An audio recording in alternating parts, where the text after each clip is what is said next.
ፕሮቴስታንቶች ላኩ እስቲ። አሁን እኮ መላክም አልቻሉም። ላኩ፣ አንድ ቁጥር ጻፉ ላስገባችሁ። ፕሮቴስታንቶች ቤት የሚያወራ ምናምን ሰው አለ ወይስ ብቻህን ነህ? ታዲያ በቅንነት አይደለም። አይ አንተ ስማኝ፣ አሁንም ሁሌም በገባው ቁጥር ፐርሰናል ነው የምታደርገውና እውቀት ካለ በእውቀት ምን ፐርሰናል አለ ወዳጄ? ዝም ብለህ መልስ። አሁን የተጠየቀው የሚያወራ ሰው አለ ወይስ የለም ማለት ነው? እንደዚህ አሁን ሰው አለ ወይ? ብቻህን ነው የምትኖረው ወይስ ከሰው ጋር ነው ማለት ነው? ምንድነው? ምን ማለት ነው ማለት? ፖዚቲቭ ተቀበል። እሺ ቃሎስ ፖዚቲቭ በመረዳት ሞክር። እሺ ምክንያቱም ዝም ብለህ ማለት ርዕሱም ሳታውቅ ትልካለህ።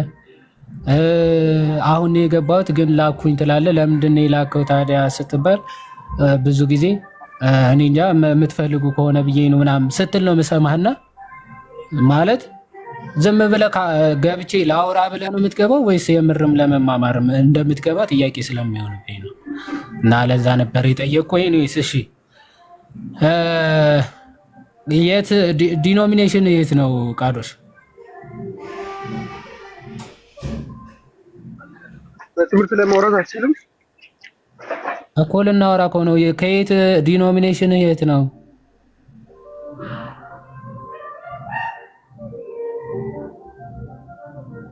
ቃዶሽ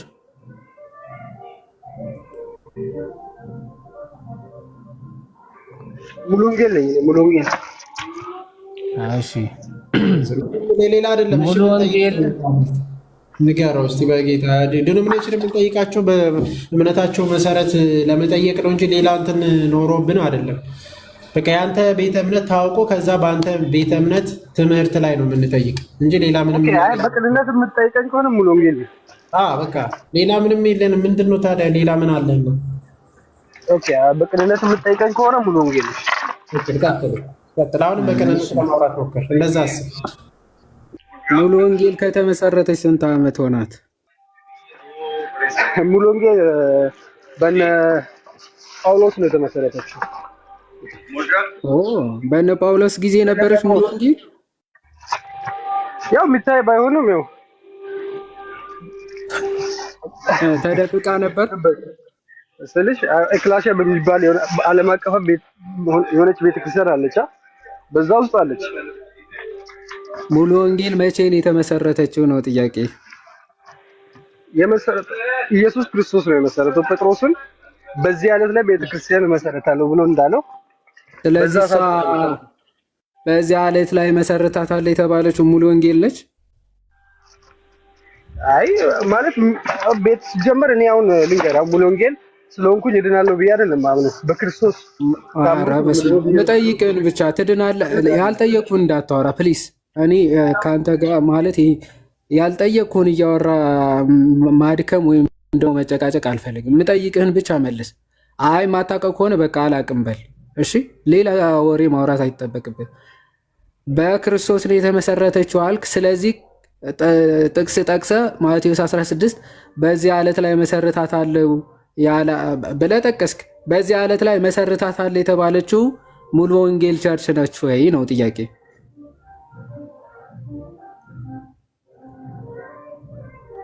አንድ መሰረት እኮ ነው የተመሰረተው። ከዛ ውጪ የተመሰረተ መሰረት የለም። እሱም ክርስቶስ። ሙሉ ወንጌል ነች ወይስ አይደለችም? ስንት መሰረት ብዬ አልጠየኩም።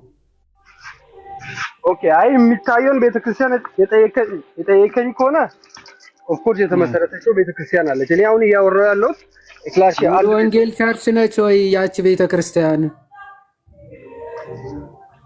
ብራዘር እንዴት ማለት በአማርኛ መግባባት ካልቻልን በእንግሊዝኛ እናውራ። አማርኛ ካልቻልክ አሁን እንግሊዝኛ እናደርገዋለን። አሁን የጠየቁን መልስ። ሙሉ ወንጌል በክርስቶስ ነው የተመሰረተችው ብለህ ጥቅሱን ጠቀስክ። ስለዚህ ከጠቀስከው ያቺ ቤተክርስቲያኔን ብሎ የተናገራት ክርስቶስ ስለ አንድ ቤተክርስቲያን ያወራው ሰው ቤተክርስቲያኔን በዚህ ዓለት ላይ መሰረታታለሁ ብሎ ተናገረ ብለህ ጠቀስክ። ሙሉ ወንጌል እንደነበረች ብለህ ማለት ነው። ስለዚህ ያቺ ቤተ ክርስቲያኔን በዚህ ዓለት ላይ መሰረታታለሁ ብሎ ክርስቶስ የተናገረላት ሙሉ ወንጌል ነች ወይስ አይደለችም ነው ጥያቄ። ወይ ነች ወይም አይደለችም። አንተ አሁን ስለሚታየው ቤተክርስቲያን እየጠየቀኝ ነው። ስለሚታየው ቤተክርስቲያን አይደለም እኔ እያወራሁ ያለሁት ስለ አንዲቷ ክርስቶስ ለምንድን ነው የጠቀስከው? ቆይ ጥቅሱ ለምንድን ነው የጠቀስከው? ቡድን የተገጠምንባት ስለ አንዲቷ ቤተክርስቲያን ነው እየመሰከርኩ ያለሁት። ምን ብዬ ጠይቄህ ነው ያን ጥቅስ የጠቀስከው? ሚዩት አታርገው። ቆይ አንዴ ክፈተውና አውራ። ቃርሽ ሚዩት አታርገው። አሁን ሚዩት አርግ ብለህ ሚዩት አታረግም። ክርስቶስ ራስ ሆኖ እኛ ብልት ሆነን ስለተገጠምንባት ስለ አንዲቷ ቤተክርስቲያን ያወራው ነው። እሷን የጠይቅህን ስማ። ምን ብዬ ጠይቄህ ነው ያንን ጥቅስ የጠቀስከው?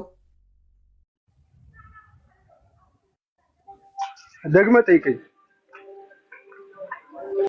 አንተ መስማት ካልቻልክ እንዳትገባ አላልኩም ከዚህ በፊት? ቃዶሽ በተደጋጋሚ ቃዶሽ በእውቀት ማውራት አትችልም ይላል እንዴ? ሁለት ጆሮውን ደፍነህ እየገባ ላልገባህ ጥያቄ እስካሁን ስትመልስ ቆይተህ ለየትኛው ጥያቄ ነው የጠቀስከው ስለው ደግመህ ጠይቀኝ ይላል። ለምንድን ነበር ስትመልስ የነበረው? ለዚህ ነው እኮ አንተ የሚያወራህ ሰው ስላጣ ነው የምትገባው ያልኩ በምክንያት ነው። ገባህ አይደል? በቃ ዝም ብለህ ነው የምታወራው። ለማውራት ነው የምትገባው፣ ለመወያየት ወይም ደግሞ ሰምተህ ለመመለስ። የሚያወራህ የለም ቤት። ከዛ ዝም ብለህ ትገባና ሰው ታደርቃለህ። ማይ ብራዘር ባትገባ ጥሩ ነው። አንተ ለምን ታች ሆነህ ታብታብ እያደረግህ አትማርም? እሺ ወንድማችን በቅንነት ተመልከተውና ቁጭ ብለህ ታች ብትማር ነው ጥሩ ለአንተም ለእኛም ባይሰውይ ለእኛም ለአንተም ጥሩ እታች ሆነ ስትማር ነው። አንድ ታብታብ ታደርጋለህ፣ ሁለተኛ ጉልበታችንን አንጨርስም። ባንክ ሰው እንደዛ ብታደርግ ጥሩ ነው። እኔ እኮ ዮሐንስ በማቴዎስ 16:16 ተጠቀሰ። እሺ ያቺ የተመሰረተች ቤተክርስቲያን ክርስቶስ የመሰረታት ሙሉ ወንጌል ነች ወይ? አይ አንተ ስለምትታየው ቤተክርስቲያን ነው የምታወራው ነው የሚለው። እሱ ምታይ አልታይ ምን አለ ምንድን ነው አሁን? ይሄ ምን አስጠየቀ? ያቺ ሙሉ ወንጌል ታየች አልታየች እኛ ምን አገባን? ምንድን ነው መሰረቱ? ጥያቄ ተጠየቀ ምንድን ነው? ኧረ በጌታ እንዴት ሰው ማስተዋል ያቅተዋል? ሙሉ ወንጌል ነችው ወይ አዎ ወይ አይደለም ብሎ ነው የሚመልሰው አይደለ? ሰው ወይ አዎ። በነገራችን ላይ እኮ እኔ ጠቅሼለት ቢሆን እኮ እሺ አይ አይገናኝም እዛ የሚያወራው ምናምን ብለህ ብታወራ ጥሩ ነው። ሙሉ ወንጌል መቼ ተመሰረተች አልኩት። ከዛ በኋላ በክርስቶስ ነው የተመሰረተችው አለ። በክርስቶስ ነው የተመሰረተችው፣ ስለዚህ በሐዋርያት ጊዜ ነበረች ማለት ነው ብዬ ስጠይቀው ማቴዎስ 16 ቤተክርስቲያኔ በዚያ ዕለት ላይ መሰረታታለሁ ብሎ ጠቀሰ። ቤተክርስቲያኔ የተባለችው ሙሉ ወንጌል በዛ ሰዓት ነበረች ብለህ ያንን ጥቅስ ያመጣው አንተ ነህ። ስለዚህ እቺ ቤተክርስቲያኔን የተባለችው ሙሉ ወንጌል ቸርች ነች ወይ ተብሎ ሲጠየቅ የምትታይ የማትታይ፣ አንተ የምታወራው ስለሚታየው ነው፣ እኔ የማወራው ስለማትታየው ነው። እውነትን ነው። ስለምን መታየትና ለመታየት ነው? የምትታይ የማትታይ ይላል እንደዛ ክፍል ላይ ሲጀመር። ለምንድነው የማትታይ የምትታይ የምትለው ሲጀመር? ክርስቶስ እኮ ቤተክርስቲያኔን እመሰርታታለሁ አለ። የማትታይ እመሰርታለሁ አይደለም ያለው። በጴጥሮስ ባይዘው ጴጥሮስ የሚታይ ሰው ነበር ማለት በዚህ አንተ በመሰከርከው ምስክርነት ላይ በቃ ቤተክርስቲያን ትመሰረታለች ነው። ያቺ ቤተክርስቲያን ደግሞ የገሃነም ደጆች አይችሏትም ሲባል የማትታይ ሆና አይደለም። በቃ ያቺ የምትታየዋ ቤተክርስቲያን ምንፍቅና ራሱ መጥቶ አያጠፋትም ነው። ፔሪድ የምትታይ የማትታይ ምናምን ብለህ የምትሰራው ምንም ፖለቲካ አይኖርም። በእርግጥ እዛ ክፍል ላይም ብንሄድ ማለት ግን አይዶን ነው ትንሽ አማርኛም ችግር ካለ ከባድ ነው የሚሆነው እና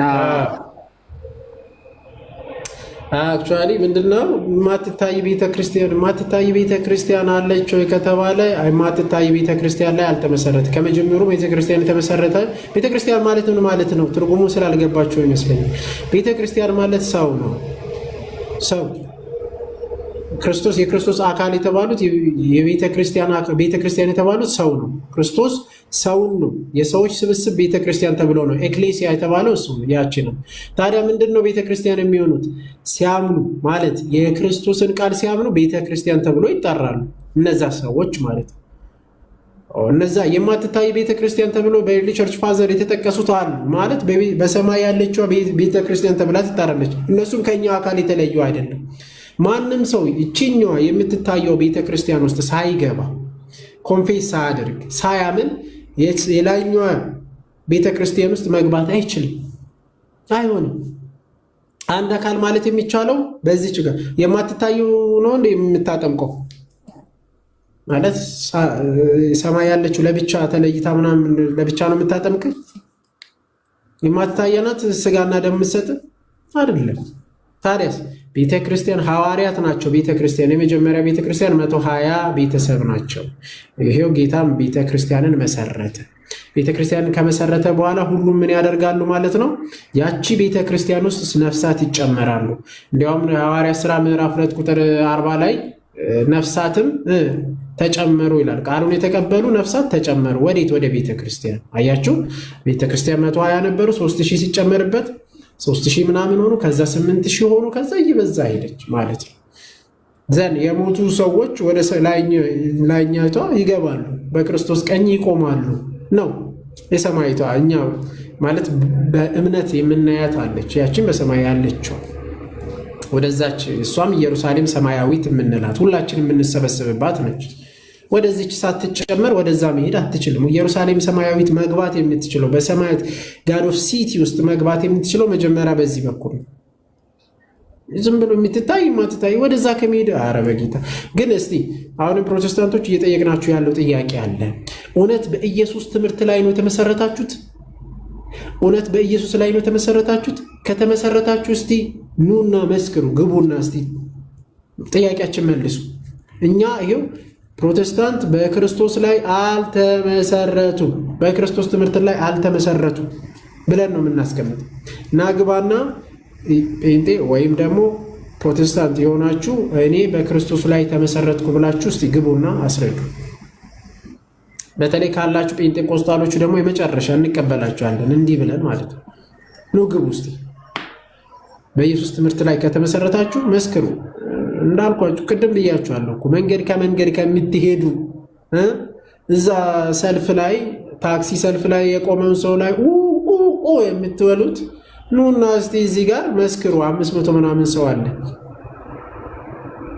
አሁን ምንድን ነው እንትን ፋላሲ አትስሩ። እሺ እባካችሁ ፋላሲ አትስሩ። ዋትሚን ፋላሲ እኛ ያላልነውን ፋላሲዎችን አታድርጉት። በቃ አሁን አንተ ተጠይቀ አንተ ሲላል ከታች የኔንማ እነግርሃለሁ። እኔ ክርስቶስ ላይ እንደተመሰረትኩ እሱን እርግጥ አድርጌ ነው የምነግርህ። ናና ንገረኝ አንተ ይሄው እንደኔ እውነት ከተመሰረትክ ማለት ነው። አንተ ስላል ዩቱ ፋላሲ ይሰራል እየተጠየቀ እኔን መልሶ አይጠይቅም፣ አይደረግም። እሺ በጥያቄና መልስ እንትን ውስጥ አንተስ ተብሏል። ዩቱ ፋላሲ ይባላል። አንተ ካልክ ያንተ መሰረትነትን ገልጸ ነው ከዛ በኋላ ወደ ሌላ የምትሄደው። አሁን ላኩ ግቡ። ያው ባሽ ቤታችን ሰፊ ነው። ግቡና እስቲ ጴንጤ በፕሮ ማለት ፕሮ በኢየሱስ ላይ ነው የተመሰረተ። እንዴት መግባት ያቅታችኋል? በጌታ ሰው እንዴት መመስከር ያቅታችኋል? እንዴት እኔ በስማ እሺ ና አልተመሰረትክም ካልሽም ቢታንያ ነይ ግቢና እስቲ አንቺ እንደተመሰረትሽ ንገሪኝ። አገቢ መግባት አትችሉም፣ አያስፈልጉም። ኮመንት ላይ አርበኛ ሚዩት ነው ማድረግሽ። በቃ ቀጣይ ላይ ያው ዝም ብሎ እንትን ስለሚሆን ማለት ነው። ከቻልሽ ግቢና አውሪ እና የዮሐድንን ደግሞ ገብታችሁ ኮፒ ሊንክ ሼር ዱት አድርጎ አሁን ቪዲዮ የለቀቀውን እስልምና ላይ የተለቀቀውን እንትን አድርጉ እሺ።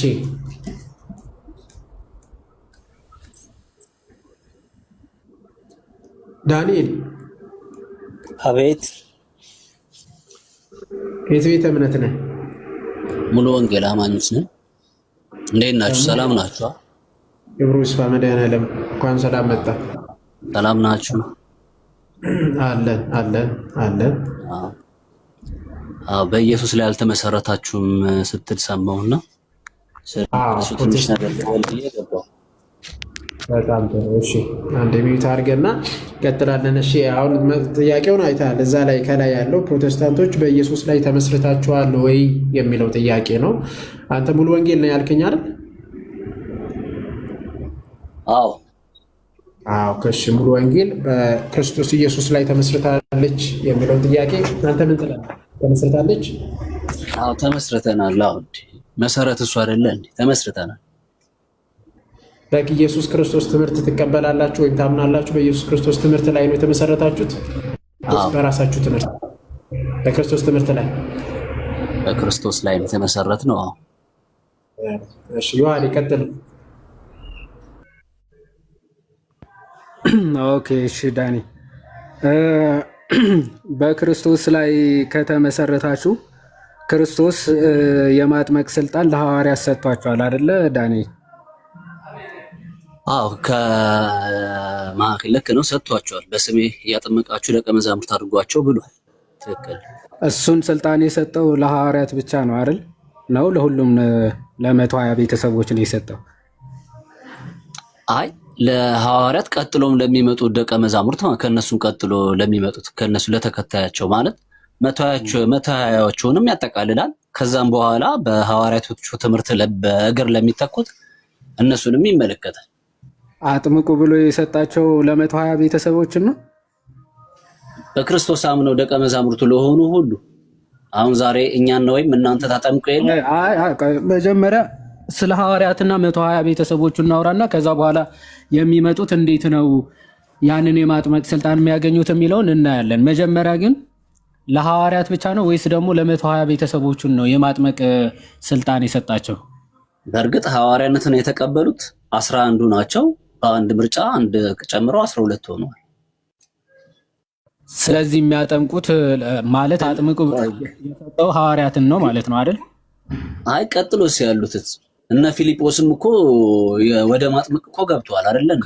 ስለ ክርስቶስ ነው እያወራ ያለሁት። ክርስቶስ አጥምቁ ብሎ የሰጣቸው ስልጣንን የሰጣቸው ከሐዋርያት ውጭ ሌላ አለ ወይስ የለም ነው ጥያቄ እንጂ። አለ ደቀ መዛሙርትን በሙሉ። ከዛ ውጭ ማስረጃ አምጣሽ። ማስረጃ ፊልጶስ ኢትዮጵያዊ ጃንደረባውን ያጠመቀው ማን ነው? ማን ነው? ክርስቶስ። ስለ ክርስቶስ እየጠየቅኩ እኮ ነው። ክርስቶስ ማንን ነው አጥምቁ ብሎ ማለት አጥምቁ ብሎ ስልጣን የሰጣቸው ለነማን ነው ብዬ ነው የጠየቅኩ። ይወድ አሁን ልክ ነህ፣ ተረድቻለሁ ጥያቄን። ግን ይኸውልህ በማስተማር አድርገህ እንትን በለን በመከራከር ሳይሆን በቃ መማር የምንፈልገው ልክ ነው። ክርስቶስ አጥምቁ ብሎ የሰጠው ደቀ መዛሙርትን ነው። ደቀ መዛሙርትን ስንል ሐዋርያቶችን ዛት ይዘህ እኮ እኔ ባይዘው ለምንድን ነው እንደ ክርክር አድርጋችሁ የምታስቡት? አይደለም። አይ በትምህርት ነው። ምን የማላውቀው ነገር ብዙ ነገር ይኖራል። ችግር የለውም። እሱን ነው ለዚህ ነው ተለኛለህ። አዎ እንደዛ ነው። ጥሩ ነው። እሺ ዳኒ፣ እኔም እያልኩ ያለሁት ክርስቶስ አጥምቁ ብሎ መጀመሪያ እንደውም ከ120 ቤተሰቦች ለይቶ ወደ ገሊላ ውጡ ብሎ በገሊላ ተገናኝቶ በሰማይና በምድር ስልጣን እንደተሰጠኝ እንዲሁም እሰጣቸዋለሁ ብሎ የመንፈስ ቅዱስን ኃይል ስጦታ ሰጥቶ ከዛ አጥምቁ ብሎ የሰጣቸው ለሐዋርያቶቹ ነው። ይሄ ደግሞ ማቴዎስ ወንጌል ላሳየህ። እሺ ሐዋርያቶቹ ሲባል 12ቶቹ ብቻ ነው ማለት ነው? 11ዱ ማለት ነው መጀመሪያ ላይ። ከዛ በኋላ እንዴት ያንን ኦቶሪቲ እስከ ዓለም ፍጻሜ ድረስ እንደሚያልፍ እናየዋለን። ምን ይላል መሰለ? ከዚህ ጀምሮ ማቴዎስ ወንጌል ምዕራፍ 28 ከ14 ጀምሮ እናንብበው። ይህም በገዢው ዘንድ የተሰማ እንደሆነ እኛ እናስረዳዋለን፣ እናንተም ያለ ስጋት እንድትሆኑ እናደርጋለን አሏቸው። ያው ክርስቶስ ተነስቷል ሲባል ዋሽታችሁ እንዲህ ብለው ደቀ መዛሙርቱ ሰርቀውት ነው ብላችሁ መስክሩ አይነት ነገር ብለዋቸው ነው ማለት ነው። ከዛ በኋላ እነርሱም ገንዘቡን ተቀበሉ፣ እንዳስተማሯቸውም አደረጉ። ይህን ነገር በአይሁድ ዘንድ እስከ ዛሬ ድረስ ሲወራ ይኖራል ይልና 11ዱ ደቀ መዛሙርት ግን ኢየሱስ ወዳዘዛቸው ተራራ ወደ ገሊላ ሄዱ ይላል። ስንቶቹን ነው የሚለው ዳኒ? 11 አይደል? 11ዱ ወዴት ሄዱ? ክርስቶስ እንዳዘዛቸው ወደ ገሊላ ሄዱ ይላል። ባዩትም ጊዜ ሰገዱለት፣ የተጠራጠሩ ግን ነበሩ ይላል። ባይዘወይ በገሊላ ይቀድማችኋል ሐዋርያቶችን ብቻ ወደዛ እለፉ ብሏቸው ነው ለማርያም መግደላዊት። ቆይ እሱን ላሳይ፣ አንዴ እሱን ላሳይ። እንትን የሚረብሽ ድምፅ የለማ? የኔ አይደለም። አይ አይደለም፣ ያንተ አይደለም፣ የኔ የሆነ የሚረብሽ ድምፅ ይሰማል። ማር ግን እምብዛም አይደለም፣ ችግር የለም ስለሚሰማ የሆነ እንትን የሚል ኦኬ። አይ ቲንክ ትንሽ ቀነሰ መሰል፣ ትንሽ እዚህ። እሺ ማቴዎስ 21 አካባቢ እሱን። እሺ ማቴዎስ 21 ከቁጥር 31 ጀምሮ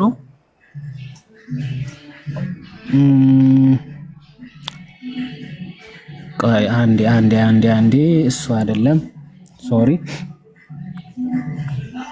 28:7 ማለት ነው 28። እሺ ቆይ ያው ማቴዎስ 28:7 ከ6 ጀምሮ እንደተናገረ ያው መላእክቶቹ ናቸው የሚናገሩት።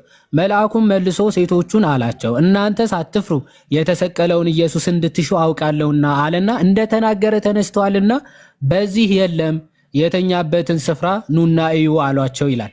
ከዛ በኋላ ፈጥናችሁም ሂዱና በደንብ ፈጥናችሁም ሂዱና ከሙታን ተነሳ፣ እነሆም ወደ ገሊላ ይቀድማችኋል፣ በዚያም ታዩታላችሁ ብላችሁ ለደቀ መዛሙርቱ ንገሯቸው፣ እነሆም ነገርኳችሁ ይላል። አሁን ይሄ መልአኩ ለነማን ነው እየነገራቸው ያለው ዳኒ? ለደቀ መዛሙርቱ፣ ለሴቶቹ መቃብር ቦታ ለነበሩት ማለት ነው። ለማርያም መግደላዊትና ሌላኛዋ ማርያም ማለት ነው። ለነሱ ነው መልአኩ ተገልጦ አይ በዚህማ የለም እንደተናገረው ተነስቷል። ስለዚህ ለደቀ መዛሙርቱ ለ11ዱ ማለት ነው። በዛ ሰዓት ይሁዳ ስላልነበረ ወዴት ሂዱ እለፉ አላቸው። ወደ ገሊላ አይደለ እንደተናገረ ተነስቷልና በዚህ የለም፣ የተኛበትን ስፍራ ይልና ፈጥናችሁ ሂዱና ሄዳችሁ ከሙታን ተነሳ፣ እነሆም ወደ ገሊላ ይቀድማችኋል፣ በዚያ ታዩታላችሁ ብላችሁ ለደቀ መዛሙርቱ ንገሯቸው፣ እነሆም ነገርኳችሁ ይልና ዘንድ እነሱ እየሮጡ በፍርሃትና በታላቅ ደስታም ፈጥነው ከመቃብር ሄዱ፣ ለደቀ መዛሙርቱም ሊያወሩ ሮጡ ይላል። ስለዚህ ለደቀ መዛሙርቱ ሁለቱም ሴቶች ናቸው የነገሯቸው ማለት ነው። ዘንድ እንዲህ ከነገሯቸው በኋላ ስንቶቹ ይላል 11 ደቀ መዛሙርት ግን ኢየሱስ ወዳዘዛቸው ተራራ ወደ ገሊላ ሄዱ። ለ11 ነው ይሄ ትእዛዝ የተሰጣቸው። ወደ ገሊላ የተጠሩት እነማን ናቸው? 11 ሐዋርያት ብቻ ናቸው። ኤግዛክትሊ። ለምንድን ነው ወደዛ ለብቻቸው 11 ሐዋርያት ብቻ የለያቸው? ያው ባይቱም ጊዜ ሰገዱለት፣ የተጠራጠሩ ግን ነበሩ ይልና ኢየሱስም ቀረበና እንዲህ ብሎ ተናገራቸው። ለብቻቸው የለያቸው ምክንያት ምን አለ? ስልጣን ሁሉ በሰማይና በምድር ተሰጠኝ፣ እንግዲህ ሂዱና አሕዛብን ሁሉ በአብ በወልድና በመንፈስ ቅዱስም እያጠመቃችኋቸው ያዘዝኳቸውን ሁሉ እንዲጠብቁ እያስተማራችኋቸው ደቀ መዛሙርት አድርጓቸው፣ እነሆ እኔ እስከ ዓለም ፍጻሜ ድረስ ሁል ጊዜ ከእናንተ ጋር ነኛል። ስለዚህ እዚህ ጋር የማጥመቅ አገልግሎት ወይም ደግሞ ሂዳችሁ አጥምቁ አስተምሩ ብሎ የሰጣቸው ኃላፊነቱ ለማን ነው? ለ11 ደቀ መዛሙርት ነው። 11 ናቸው። ጎበዝ ዳንሻል። አሁን ለምን ይመስልሃል 11ዱን ሐዋርያት ብቻ አጥምቁ አስተምሩ ብሎ የላካቸው ለምን ይመስልሃል?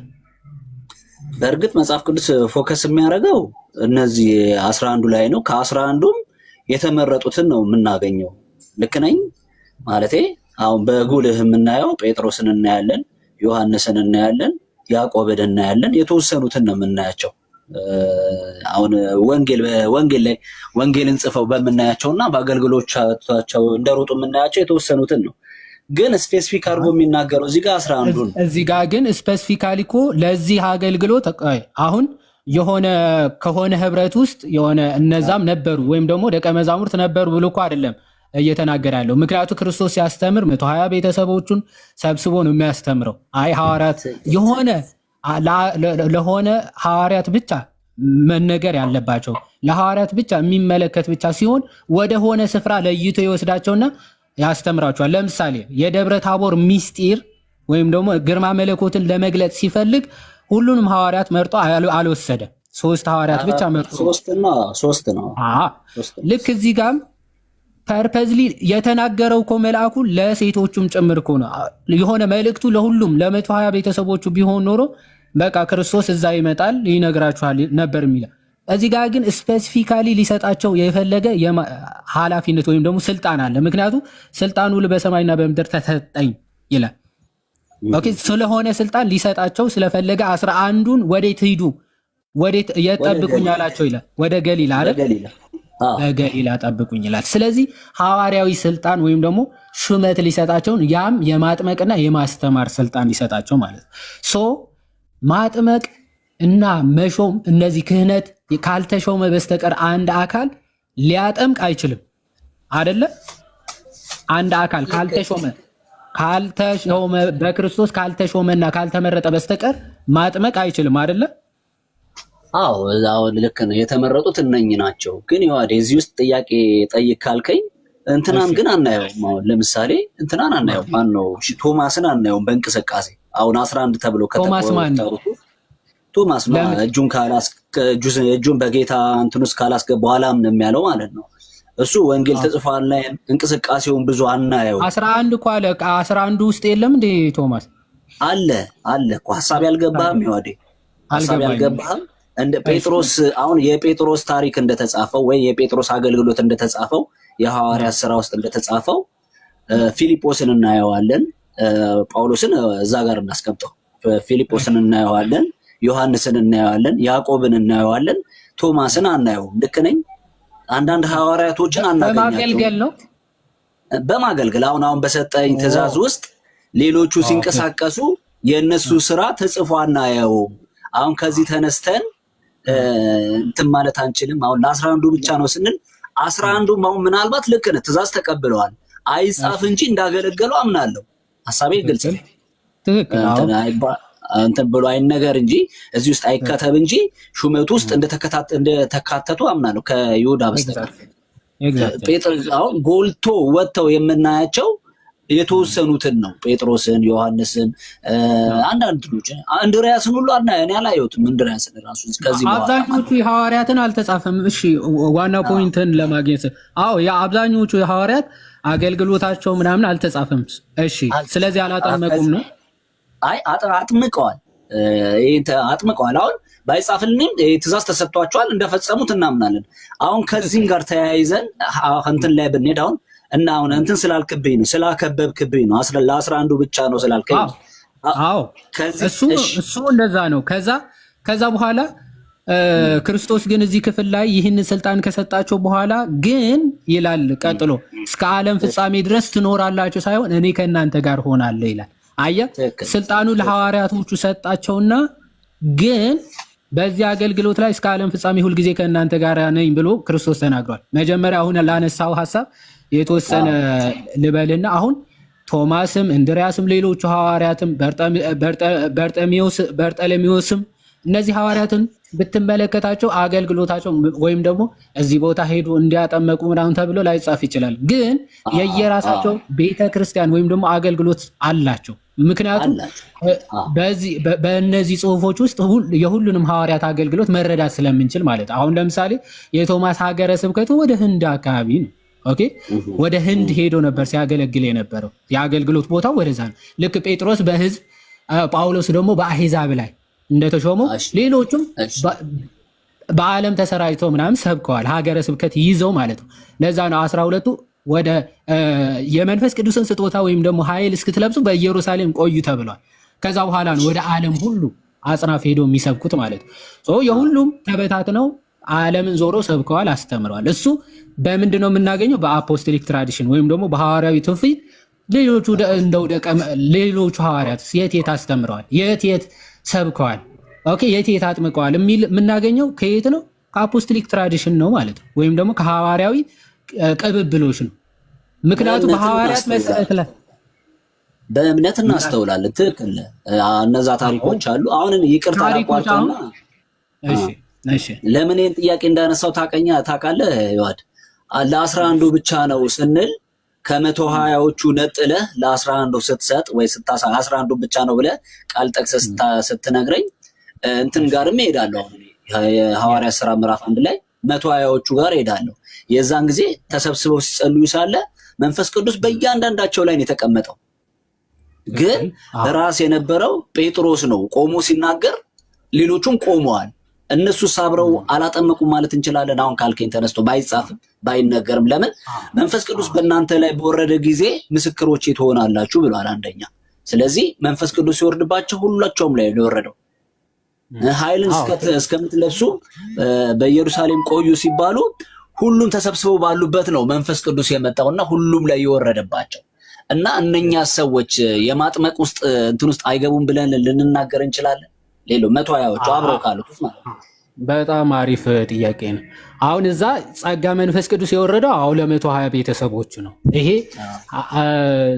ማለት መንፈስ ቅዱስ የሚወርደው ባይዘው ለሁሉም ነው። አሁን ለምሳሌ እኛም ስንጠመቅ የመንፈስ ቅዱስ ስጦታዎች እንቀበላለን። ማንኛውም ሰው ክርስቲያን በሆነ ሰዓት አዎ የመንፈስ ቅዱስ ስጦታ ልክ በሐዋርያቶቹ እንደወረደ በእኛም ላይ ይወርዳል። ልጅነትን እናገኛለን። የመንፈስ ቅዱስ ማደሪያዎች እንሆናለን። መንፈስ ቅዱስ የሚወርደው ማንኛውም ሰው ሲጠመቅ የመንፈስ ቅዱስ ስጦታ፣ የመንፈስ ቅዱስ ልጅነት፣ የመንፈስ ቅዱስ ማደሪያ ሆኖ ይወለዳል። ይሄ ምንም ጥያቄ የሌለው ትምህርታችን ነው። አሁን ግን እያወራን ያለ ነው መንፈስ ቅዱስ የሚቀበለው ሐዋርያት ብቻ ነው አይደለም እያልን ያለ ነው። አሁን እዚህ ጋር እያወራን ያለ ነው ስለ አውቶሪቲ ነው፣ ወይም ደግሞ ስለ ስልጣን። ማጥመቅ የክርስትና ወይም ደግሞ ክርስቲያን የመሆን ያለመሆን ጉዳይ አይደለም፣ ስልጣን ነው። ማንም ሰው ክርስቲያን ስለሆነ ለምሳሌ እኔ ክርስቲያን ነኝ፣ ዲያቆን መኳንን ክርስቲያን ነው፣ ፕላስ ደግሞ ዲያቆን ነው። አሁን ዲያቆን ሆኖ ግን ማጥመቅ አይችልም። መንፈስ ቅዱስ አልተቀበለም ማለት አይደለም። የልጅነት መንፈስ ተቀብሏል። አዎ የመንፈስ ቅዱስ ማደሪያ ነው፣ ትክክል። ግን ማጥመቅ የሚችልበት ሐዋርያዊ ስልጣን ግን አሁን የለውም። ኦኬ፣ አሁን የለውም። ልክ እዛው ሐዋርያት ሥራ ላይ አሁን ጠቀስክልኝ አይደለ? አንዲት ሁለታችን እስኪ ትልቁ ላይ አድርገን አንተና እኔን ማለት የሆነ እንትን ማሳ ከዛ ይሄ ርዕሱን ትንሽ ዝቅ አድርገው ወደታች እዚህ ቦርደር ምናምን አካባቢ አድርገው።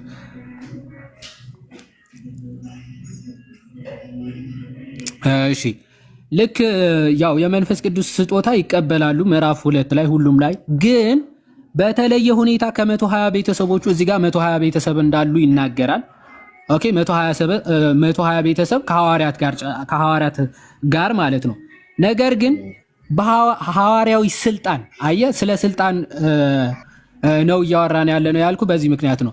120 ቤተሰብ አሉ ብሎ ግን ሐዋርያዊ ስልጣን የነበረው ይሁዳ ስልጣኑን በገዛ ፈቃዱ ስለተዋትና መንበሩ ያው እዚህ ጋር ላንብብል። ይህም ሰው በአመፃ ዋጋ መሬት ገዛ፣ በግንባሩም ተደፍቶ ከመካከሉ ተሰነጠቀ፣ አንጀቱም ሁሉ ተዘረገፈ። ኦኬ ቆይ ከዚህ ጀምሬ ላንብብል።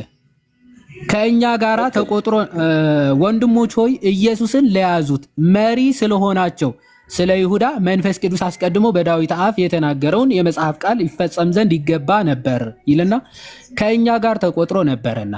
ከእኛ ጋር ሲል ከ120 ማለቱ አይደለም፣ ከሐዋርያት ጋር ከእኛ ጋር ሲል ከሐዋርያት ተቆጥሮ ነበርና ይልና ቀጥሎም ለዚህም አገልግሎት ታድሎ ነበረና ነው የሚለው። ለየትኛው አገልግሎት ነው? ለሐዋርያዊ የሐዋርያት አገልግሎት። አየ የተለየ ከ120 ቤተሰቦች ስፍራ ማለት ነው። ትቷት በሄደበት ስፍራ ማለት ነው። ልክ ነህ። አዎ አየ የሐዋርያት የተለየች አገልግሎት አለች። ካህናት ማለት ባይዘው አገልጋይ ማለት ነው። ስለዚህ ለዚህም አገልግሎት ታድሎ ነበርና ይልና ይህም ሰው በአመፃ ዋጋ መሬት ገዛ፣ በግንባሩም ተደፍቶ ከመካከሉ ተሰነጠቀ፣ አንጀቱም ሁሉ ተዘረገፈ ይልና በኢየሩሳሌምም ለሚኖሩ ሁሉ ታወቀ። ስለዚህም አለ ያ መሬት በቋንቋቸው አከይል ዳማ ተብሎ ተጠራ፣ እርሱም የደም መሬት ማለት ነው ይልና በመዝሙር መጽሐፍ በደንብ እዚህ ጋር በመዝሙር መጽሐፍ መኖሪያው ምድረ በዳ ትሁን የሚኖርባትም አይኑር፣ ደግሞም ሹመቱን ሌላ ይውሰዳት ተብሎ ተጽፏልና ይላል። አሁን ቆይ ሹመት ነበረው አይደለ? ይሁዳ ተሹሞ ነበር አይደል? ይሄ ሹመት ምን አይነት ሹመት ነው? ልክ ነህ። ከእነሱ ጋር እንደ አንድ ተቆጥሮ ነበር፣ ይፈውስ ነበር፣ ይመሰክር ነበር። ልክ አገልግሎት ነበረው። የሐዋርያነት ስልጣን ነው እያወራ ያለ አይደል? ሹመት አንድ አይነት ነው። ትክክል ነው። በጣም ጥሩ። ስለዚህ ለዚህ ሹመት ተመርጦ ነበረና ይልና በደንብ አስተውል። አሁን 120 ቤተሰቦቹ ለዚህ ሹመት ሐዋርያቶቹ ብቻ የተሾሙበት አገልግሎት እንደሆነ ሲናገር እዚህ ክፍል ምን ይላል መሰለ? ስለዚህ ከዮሐንስ ጥምቀት ጀምሮ ከእኛ ዘንድ እስካረገበት ቀን ድረስ ጌታ ኢየሱስ በእኛ መካከል በገባበትና በወጣበት ዘመን ሁሉ ከእኛ ጋር አብረው ከነበሩ ሰዎች ከእነዚህ አንዱ ከእኛ ጋር የትንሣኤ ምስክር ይሆን ዘንድ ይገባል አለ። አየህ